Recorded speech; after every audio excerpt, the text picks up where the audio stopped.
Today, I'm talking with my editor friend Michael Elliott about Obsession. Hey, I'm Mike. I studied film, I work in TV, and if you love movies as much as I do, hit that subscribe button and get notified when new content's posted. I know we all can't watch movies at the same time. That's why when a friend of mine sees a movie, I'm keen to talk about it. That's what happened today. My friend Michael Elliott, who's a fantastic editor and a lover of film, had seen Obsession and wanted so badly to discuss it, he called me up and I got him on the phone.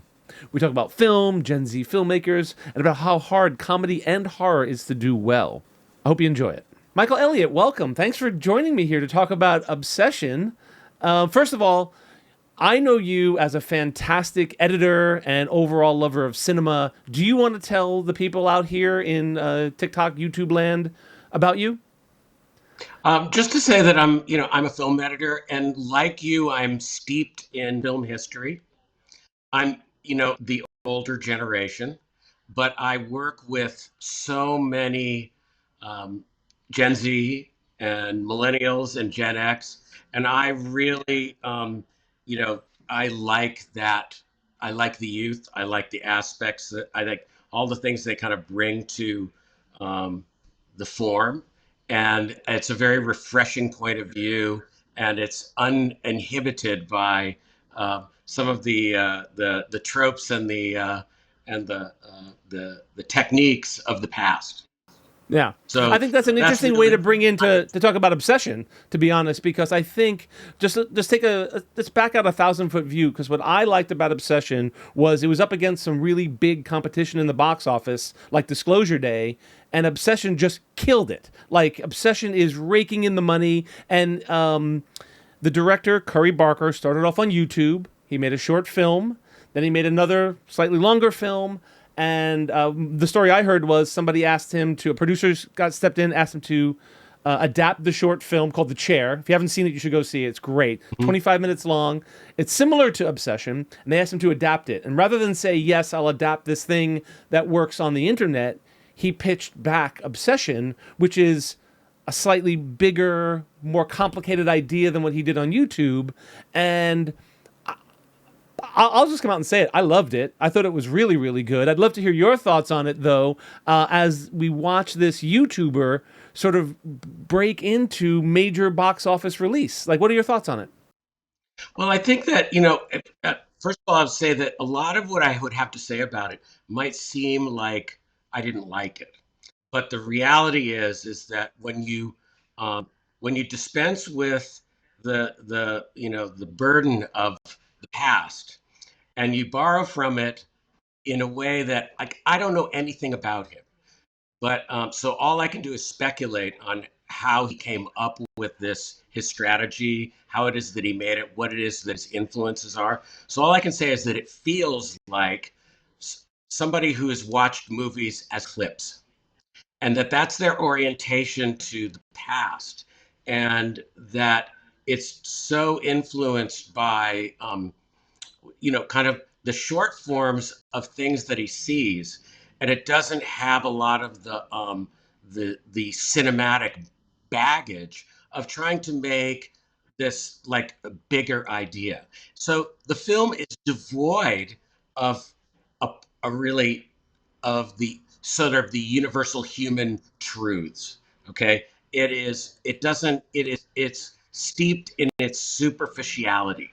It starts with a, a terrible scene of this kid like confessing his love, and then you find out that it what it really is.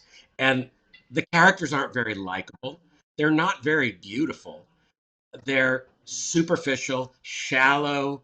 Um, they exist in this world that doesn't have politics or social meaning. It's like, trivia and working at the record store and trying to get a girl, and everything else is gone. And then they borrow the opening of Big, Yeah, I guess they where do.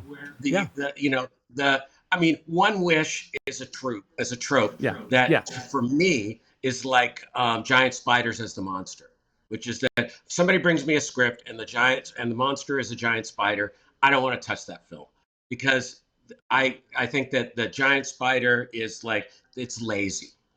But they take this form of the single wish or the Aladdin. It's like a Right. wish It's the wish gone that wrong. and Which they gone wrong? blow it Exactly. apart. Yeah. Yeah. Um, and then the filmic technique, the cinematic technique is lighting, eye Yeah. lighting. Like they Mm-hmm. create the demon just with light. There are no monster faces. There's actually no monster at all. There's just a phone call. And then they're borrowing, from you know, like a vision of this cartoon violence, that's very reminiscent of Once Upon a Time in Hollywood with the bashing and there's it's so nihilistic and dark, and yet it's like riding to the top of 1,000-foot roller coaster, and they just drop you off the cliff, Yeah. and it's a So that was 1 minute ride. part of my review was the same. The beginning was a little slow, a little like sappy, Mm-hmm. saccharine. I But didn't once know the it movie was the gets movie. going, you're like, the last 15, 20 minutes of the movie, you're like, oh, this should have been 2 hours. That last bit, that last But lead that up to it. pacing is brilliant. Like I think that the structure of the film is has some of very traditional elements, except that it's defying the conventions of the genre. Of in that sense that the boos aren't big boos. There's no big monster. It's just people like submerging themselves in their kind of their that superficiality to the point of it becoming obsession. I'm going to But it push back makes on no one bit. comment about it. I'm going to push back on one point you just made. You said there really were Okay. no themes in there. And I think you have to take in. I'm also not a spring chicken. I'm not Gen Z. I'm not a millennial. The theme I took from it was this fear that your relationship is getting too serious too fast. Like I think even without the One Wish Willow, we've all been in those situations where you meet someone and before you know it, you're spending every weekend together and like it's that like, oh no, did I do the right thing? Is this relationship happening too fast? And I think it's a very young person fear that is this the person I want to spend a good chunk of my youth with, or should I still play the field? Like he got what he wanted. It's the perfect venue for you got what you wanted, but did you really want that? And I really thought it was a youthful film. And to speak also to your sort of like, it does feel cut off from the rest of the world because they don't have to worry about politics. They're not worrying about, all they're worrying about is like, who has the keg for this weekend? Who's going to the party?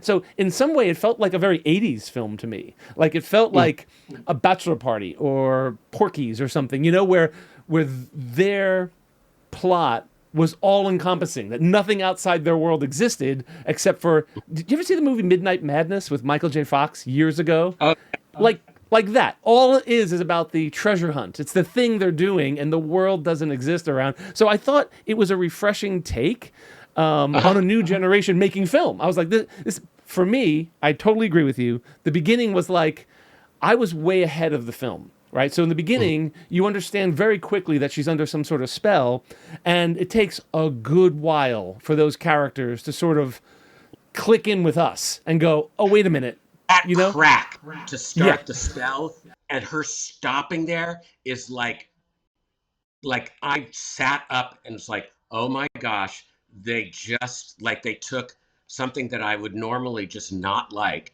and they turned it into something that was absolutely original. That where it didn't transform the world, it's just like somebody's vision turned, and off you go. And when you talk about like the notion of the relationships, that kind of like a relationship going fast, it's a nice idea, and it's fun, and it's a bit roller coastery, but that has nothing to do with these, sort of like big picture universal truth like sort of things. But it is absolutely a lift of, McKee's story. It follows the trajectory to the letter in terms of his story arc, and so he knows some things about constructing stories, but he's defying the form because um, they hold back so much at the beginning. I didn't know the film had started. I thought it was like a bad ad at a movie theater, like the pre-trailer. Like I thought it was like, okay, here comes the popcorn or they're like whatever, and it's like, Yeah. oh, that's the film. It's like, Yeah. wait a minute, and it's in 4:5, like 1:8:5 aspect ratio, and it is defiantly not cinematic, and Yeah, but I except think for that lighting. the lighting was beautiful. The lighting was beautiful, and I thought there were some really beautiful moments in it. And I think they did a lot with a very small budget. The budget, just remember, I was reading, it's only about $750,000. So to do a film that looks like that on $750,000, I give them huge props. Like, Absolutely, I had no idea. I thought it had some money. So yeah, no, not really. And so I think what you're seeing is this like scrappy young filmmaking team doing the. And by the way, there's no young person who has any right to make a bad looking film these days because cameras are so good and so cheap that you should be able to make a beautiful image. But so well, I thought many it was we see. retro. Yeah, right. Well, That's what I yeah. was taking away from it. It's like this is style masquerading as like kind of down resed a bit, and it was the film is incredibly clever and really hides itself well. They're hiding that low budget really well. Even although, there are moments in time where you look at the makeup and it's just like, oh boy, but it works. And I would liken it to that.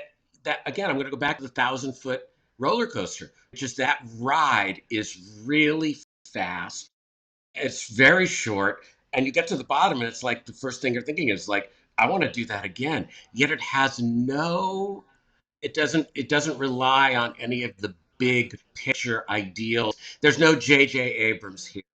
There's no Spielbergian like camera placement. There's no did you get the ending? There's no it has a very kind of like new, like it's a bit Duffer Brothers, but it's borrowing from some like, that's why I said he I thought maybe he'd watched a lot of movies on clips, because it doesn't take the structure and the style, but it certainly takes the visuals. Like You it know, takes the vibe, the that kind of that mayhem and the chaos is like the form itself, which is as you're scrolling through watching clips of films. I mean, my son is 20, and I don't think, I mean, I sit down and watch movies with him. That's the only time he watches movies. Otherwise, he's just watching clips. And it really, like, to get history that way is a really interesting, like, it's a distillation. It's there was a moment wild. too. Part of what I think you're talking about too. There's a moment, and I think you'll remember this. Not to give too much away, but in the car when what's his name, Bear is talking to his friend, not his girlfriend, but his friend, Yeah. and Nikki comes over and she smashes her face in, and it's on that shot just the right amount of time to make us cringe, right? If most filmmakers would have cut and implied the violence, it showed the violence and then did like three or four more like really violent punches. And I thought to myself, I'm like, this, they're making a serious point here. They're making like a, you cannot look away. And then they finally do cut and you're like, oh, thank God, like, but But it's straight excuse out me. of Once Upon a Time in Hollywood. That's the Yeah. same scene, the same number of hits. Oh, really? That Oh, interesting. Yes, like, and that just blew my mind, because it's like, well, you're really watching and really understand the nature of comic violence as opposed to realistic violence. It's like that was cartoon. That was, that style of Django Unchained Very, and very, very Tarantino. Yeah. It's very, yeah, very much, and but without any of the other references, which is One of so the things great. I found interesting about it, and again, a lot of my comments about Obsession, I'm really happy for Curry Barker. I think it's a Yeah. fantastic outing as a film, as a young filmmaker. He's a young guy. I can't wait to see what he does next. One of the things, though, that the story for me is how it did in the box office and how it did against other films like Spielberg's Disclosure Day and things. And I think marketing has let this young generation down in that notice I've been hearing about and I have kids who are about your kids' age. My kids are 20, 21. They feel sold to with Disclosure Day. I asked them if they wanted to see Disclosure Day, and they're like, am I supposed to like that movie? Like, the marketing made it like, well, it's Spielberg, so I don't have to show you anything. Whereas Obsession has been Curry Barker and his partner. What's the other guy's name? Michael Johnson, I think. No, no, Mhm. Cooper Tomlinson. It's Curry Barker and Cooper Tomlinson, who plays the friend. They do the YouTube channel together. They've been making quietly funny, interesting films on YouTube for a long time that my kids have been watching their YouTube channel, watching them develop as filmmakers the way you or I have watched Spielberg develop as filmmakers. So when we think, oh, great, this new Spielberg movie's coming out, we have a frame of reference for that. We know Indiana Jones and Close Encounters. My kids have no idea. But they do know, oh, this is the guy that did that funny video on YouTube. I want to see what he does now. Like they're following those filmmakers the way you or I were following, Spielberg and Scorsese and Zemeckis when they were coming up. So I think it's an interesting handoff to the next And generation because we haven't been privy to that world because it's not how we consume content. So we're in a kind of a vacuum that it's I see my kids doing this, and I'm thinking to myself, it's like, but you really need to watch the movie, and but I'm also I kind of admire the a different way of treating media and treating the form that changes it. And I think that what he brings to it, what he brought to this film, is so on one level it's so different, and on another it has so many traditional elements. It's just this wild mix. But the I you know I'm as an editor, it's like I feel like we control everything in filmmaking through pacing. It's the hardest thing to do, and they did it like brilliantly. Like that was a really well edited film. it's a well And edited film. But I will say, I think it overall felt it felt like it was about 2.5 hours long. And when I looked, I think it was only what's the runtime? 109 minutes. I happen to have it up right here, and it felt a lot longer for some reason. I don't know Mhm. why. Yeah, Maybe it was the suspense. have that feeling. I No, oh, didn't. I felt it was I longer. loved Yeah, the slow start. I loved the yeah. way it kind of crept up on you, and you're kind of waiting and you're waiting and you're waiting.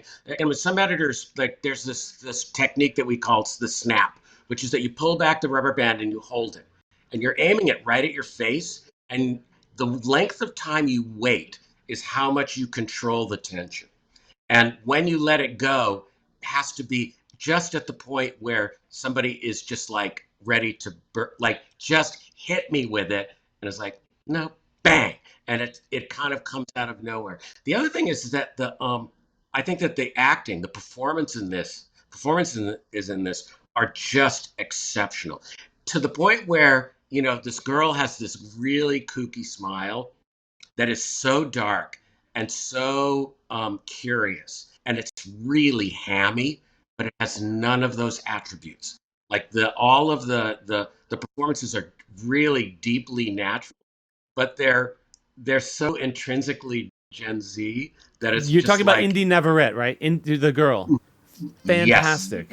She's oh so my good god, because what I said, even in my review that I did on this, was that at the beginning of the film, she's the kind of girl you want to have a beer with, right? She's the kind of girl like she's everybody's best friend. And by the end, she is an absolute psycho. And I think to do that range and still be convincing in both is fantastic. Some people would do it like, oh, you're a great psycho, but you're not really likable at the beginning, or vice versa. I can't believe this really great person became psycho. She plays equally like she's two different people. I thought it was fantastic.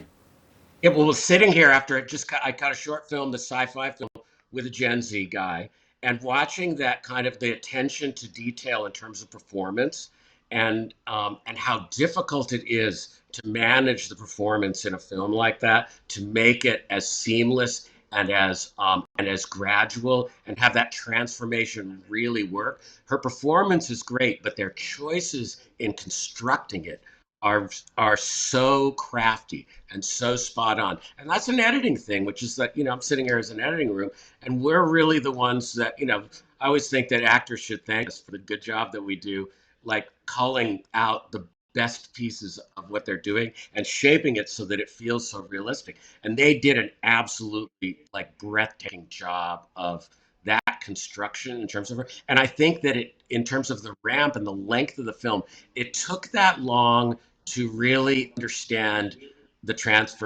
transformation within obsession. within the concept of somebody who's trapped in there, who gradually becomes a monster. Because you can't just go. You have to, that arc is really a slow bend to be as effective as it was. And the superficiality that I was talking about before, I think that, here we are, I'm in the boomer generation, and we are gifting our kids a seriously appalling world. And so their sense of withdrawal from that and living in their cocoon of their friends and their dates and the things that they go out and do, and ignoring all of that seems to me to be a very healthy reaction to the catastrophe that we have laid at the feet of this generation. So I don't fault them at all for not diving into universal human truths and trying to take it all the way in that direction. They really limited their ambition, and they did it really effectively to make a great film. Yeah. I actually thought that One Wish Willow was a real thing. I had to look it up that they actually created that for the film. I was like looking, I thought maybe that was a 50s type of, wishing Well, toy I it had is never heard of. it's the fortune teller machine. It's literally a dead lift from that, which scared me at first. When I'm watching the film, it's like, no, not that, and because I kind of pull back from the a wish gone bad, because I just find it to be like, you come up with a different way of developing your storyline, but they used it. They made it with that phone call. They turned it into something so outrageous and so nefarious that, like, and gone, like, there's no shark. It's like you never show the shark. It's that Jaws thing, which you never see the monster. You never see the monster in this. Never. It's So not there, but it's back I, there. I I have a question for you. If I came to you, right, with a wish that had gone wrong and gave you a One Wish Willow, and I asked you to fix my wish, would you do what his buddy does and wish for $1 million, or would you help me? Oh, I would help you, Oh, but thank I you. would be afraid. I would fear the wish, because Yeah, it's the unintentional consequences, which yeah, is always the flip side of a wish, yeah, is the unintended consequences. But that's the trope. So yeah, the way they dealt with it was, just give me $1 billion. It's like they just yeah. threw the trope away. Like, I'm a billionaire. It's like, Yeah. oh Well, my God. we never really get to see what his downside would be because we know like there are other movies that have explained that too, like We did. Brewster's He was Millions. shot Brewster's Millions, dead. same thing. You've got all this money, but you have to spend it all. Like that's your flaw in the Matrix. But we Well, I didn't get to think they follow that did story deliver. through.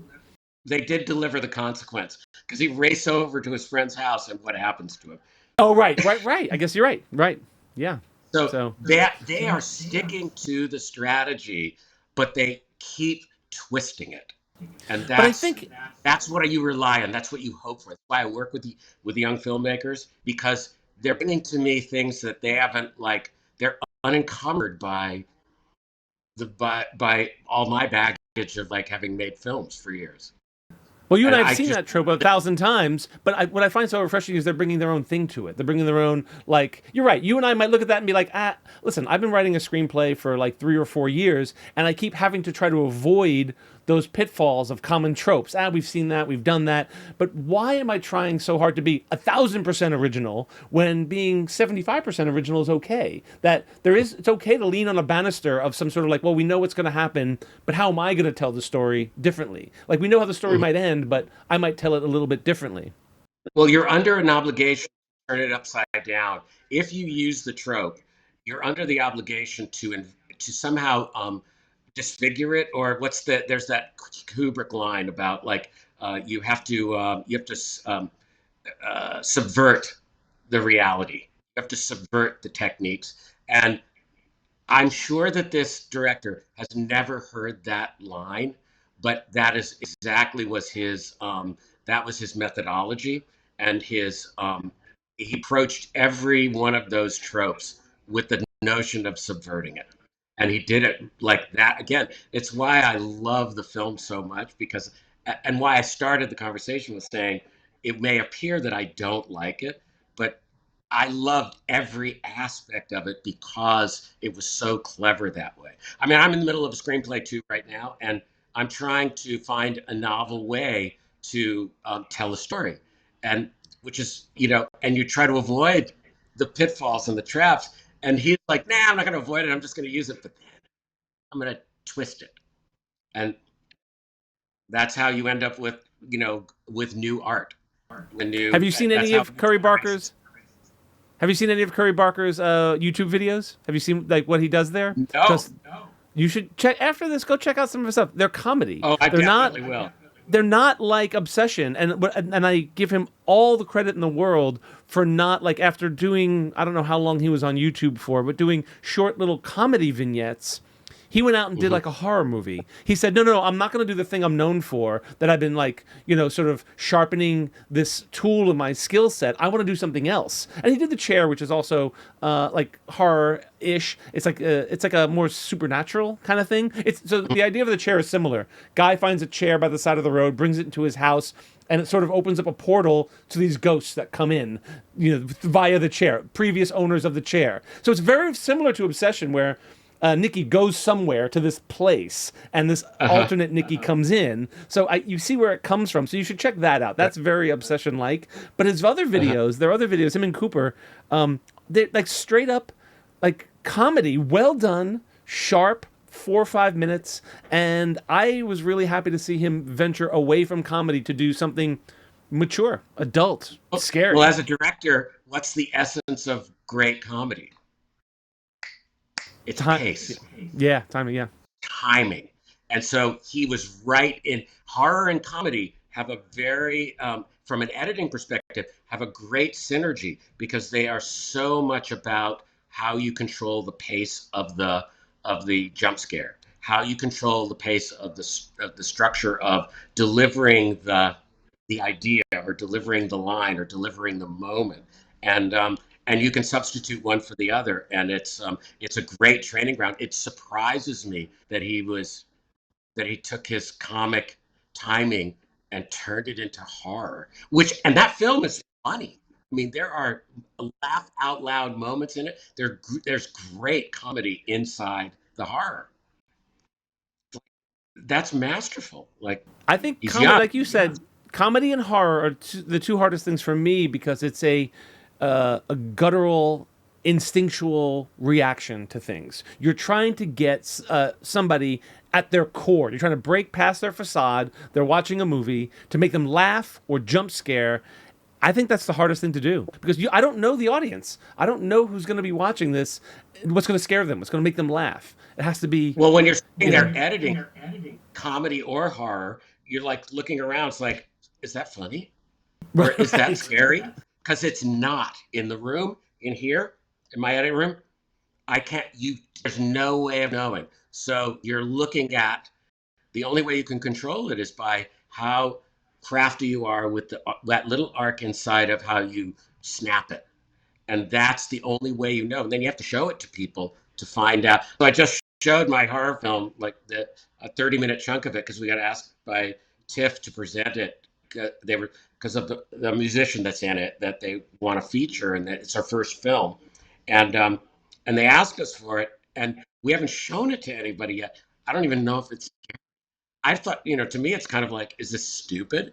Is it like, does it? And it's not ready to be seen yet. So, but we had to show it, because it may get us funding. But I just think that they're having that experience he's got with being able to test his comedy.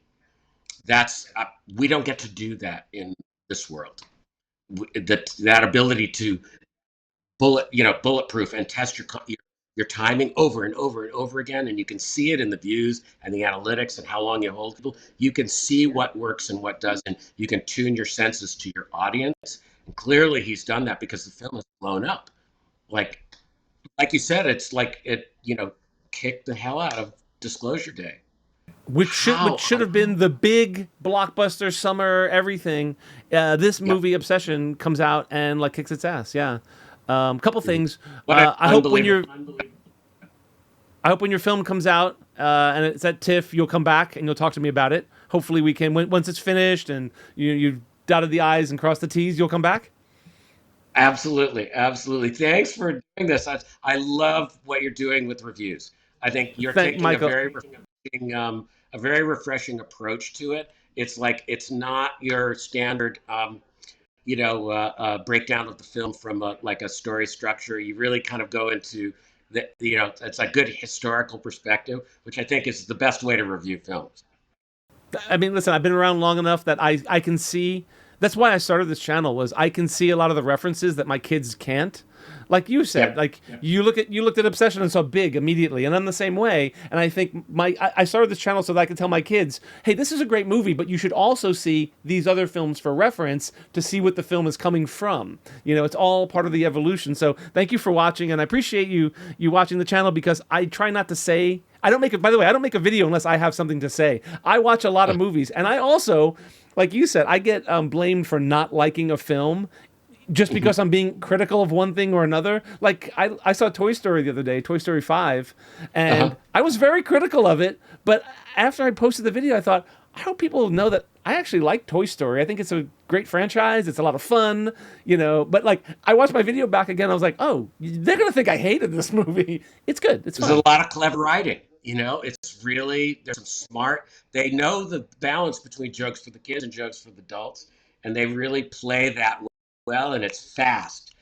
That's again, it's just pacing, like really wild, beautiful control of that attribute. And they seem like, well, but it's such a trifle. Obsession is a trifle, but it is like the best roller coaster of the summer. Because then let me ask you a couple questions just as we're wrapping up. I want to know if you can give me top three movies that, to understand you, we'd have to see these three films. What are your three top? Well, I'm gonna start with one of my sort of deepest favorites, which is Crimes and Misdemeanors, because I think that the conceptually the place it goes to kind of that dividing line of like what is um, what is accountability, and what is what is the meaning of being a good person or not being a good person. I think that it really dives into some serious fundamentals of human nature, but it is funny to the point of insanity, and I love that. Martin Landau is just absolutely brilliant in it. I think that the whole commentary by the guy that he's making the film about, like he went out the window, which is just like, in the end, it's just like, you know, it has that obsession quality, which is like, what's he gonna do with himself faced with the dilemma that he has? He does the same thing the Good Doctor does. The second one I would say is Goodfellas, Of course, yeah, and love that and movie. because that has that wild sort of renegade, kind of a good mob film where you're cheering for the bad guys. I just think that's like great, and I think that's Scorsese's masterpiece without a doubt. And then Once Upon a Time in Hollywood, I just think that film is really. I think that Tarantino is unbelievably astute in terms of the way that he represents locations, the way that he borrows from his history with kung fu films, and his Kill Bill world. But then he grounds it. He lands this thing in changing history. I want to just see what would it mean if that happened differently. And then he does it like these guys do with Obsession, by just smashing its face in with a blowtorch, and his dog. Like, I just, that is just, to me, to be able to manipulate the tools, the full palette of film history in that way, that with that dexterity, like there's nobody quite like him. And I think these guys are a new form. So I would actually put, I think that there's more to come from him, from this guy, and I'm really anxious to see like what he does with it, because he is a Tarantino. Like, he has got that level of control over the form, and he's so young that like where does he go with that? I mean, I just watched Reservoir Dogs the other day again, and just I couldn't, it's like, and I love science fiction too. I'm a big science fiction fan, but I don't have any films of the science fiction genre. Although I watched Solaris the other day, and I just think that the Soderbergh version, and that's just an amazing film, but it's so different. It's such a different form than I the am a one we're science looking fiction guy. I like movies that make you think. I like movies with strong thematic threads. So the movie that most recently is in my top three that rocketed to the top was Project Hail Mary, and I watched it at. Oh last night yeah. with my kids. I watched it by myself. I saw it when it came out on like in IMAX. I loved it, and last night I got a chance to watch it with my kids. And watching it through their eyes is why we make movies, right? Like, some movies you have to watch. Like if I showed Goodfellas to my kids, I'd have to be like, oh well, you have to understand, and I'd be explaining things about the era and the time and gangsters and just giving backstory. But Project Hail Mary was one of those movies that I just watched them watch it. Does that make sense? And I watched the questions they had. I just watched the movie wash over them and sort of affect them the way when I watched E.T. as a kid, or when I watched Indiana Jones for the first time. Like, it just did its job. It worked on all fronts for me. Project Hail Mary was a beautiful film, thematically strong. It was funny. It was touching. I just think that one. Well, And I it's had funny a because very interesting experience because I watched it with my 20-year-old son, who had the film was over. We were like talking about it, and I don't seek to educate or anything. I just try to put things in front of my kids, and I just want to see what they do with it. And so he said, we were talking about it, and I said the thing that bugged me about the film was the way that they piled on endings. They ended it and ended it and ended it like four times. It's like I really don't like that. And then we talked about the use of the Beatles song. Two of us, and I was just like, you know, I was kind of dismissive of the connection, and he stopped me, very upset. He was like, "You don't realize what that means to me." The nostalgic value of that song, because when they were really young, I'm a guitar player, and I used to play that song for them, and it brought forward this deep connection between the characters, and I didn't pick up on it, and he got it. And when he told me about it, I was just like, "Oh my God, you're right." I missed that whole part of the film because I just don't like putting Beatles songs in movies. I agree It's with you like, because there's well, so much a I part of don't our do culture. types. Yeah, no, but that one I think, and it's funny you should say that because I read the book too, and that was one of the things that wasn't in the book. The Mhm. John Paul, George, and Ringo probes were, but two of Yeah, us, I think that particular song, because for me, Project Hail Mary was about Grace is a loner in that film, right? He doesn't want to go on this mission. He doesn't want to put himself out for anybody else. He's selfish. He's alone. He's by himself, and then he makes a friend, the only friend he has in the entirety of the universe, right? So two of us was like, there's only the two of them, way out in the middle of space. I think that song made me cry the first time I heard it in the film. I was inspired to like, do the right thing. yeah, yeah, and I Finally agree in with his you. life. Yeah, Mhm. Beatles songs are tough because we all bring our own baggage to Beatles songs. Like they've been a part of our lives for so long that I thought that song in particular finally had new meaning to me anyway. I thought it was good. Yeah. Yeah, I love Well, it. I mean, the argument I got my son with is like, I just don't, why did he go back to get him? It's like, as soon as they Yeah, save the universe, it's like, the movie's over. He's like, yeah. no, it's not. He has to So, go back. It's did you like, read the book? right. He does. Did you read the book? In I the did book, not. I thought I was watching in the theater as they're going on their separate ways, they're leaving, and I thought it was a perfect ending. And I thought Hollywood would end the movie here, but I knew what happens in the book. The same thing happens in the book. He has to go back. As all his astrophage gets, Uh-huh. affected. And I thought to Yep. myself, I'm like, I'm looking around the theater going, they're going to end this goddamn movie, and I'm going to be pissed. And then they Right. didn't. And then it continued, and I went, yes, finally. But I agree with you. Had I not read the book, I would have thought it was ending after ending after ending. Like, when's this? What are we doing here? Right. Like my sense of pacing would have been way off. But Mhm. I had that But it's going. just that you come to it with a judgment. And what I like watching films with my kids is because they don't come to it with that judgment and with that perspective. They come to it absolutely fresh, just with their sense of nostalgia and their lives and their past and their experience. And it's the only time you get to see something fresh, where you only see it through the eyes of your kids or through the eyes of you. And that's why I like working with that generation, because I'm tired of my opinion. Anyway, Michael Elliott, thank you so much for joining us. I hope, please tell me you'll come back. This conversation was so amazing. I'll leave it to you. You tell me if you see another movie you want to talk about, reach out just like you did today, and we'll put you on. This has been such an amazing talk. Thanks for coming on. Absolutely. Thank you so much. It's really great fun. Good job. There you have it, gang. My talk with editor Michael Elliott about Obsession. I'd love to read your thoughts about the film and our conversation in the comments below. As always, film is about community. I'm Mike, and I love movies.